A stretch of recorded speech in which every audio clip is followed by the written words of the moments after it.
আমি এখন আছি হচ্ছে রাবার বাগান। আর এগুলো হচ্ছে রাবারের পাত্র, যেগুলোতে রাবার সংরক্ষণ করা হয়।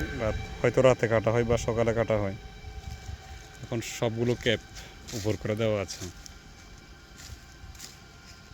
এই যে দেখতে পাচ্ছেন অল্প অল্প রাবার দেখা যাচ্ছে এখানে। এখান থেকে এইভাবে কাটা হয়, আস্তে আস্তে আস্তে সবগুলো রাবার রেখে এখানে পরে আর কি এখানে জমা হয় পাত্রগুলোতে। এটা পুরোটা একটা রাবার বাগান।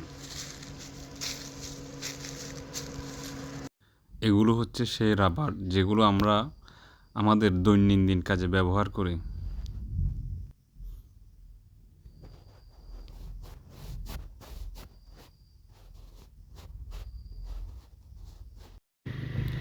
আর এখানে দেখতে পাচ্ছেন দুই পাশে সব রাবার গাছ। সেই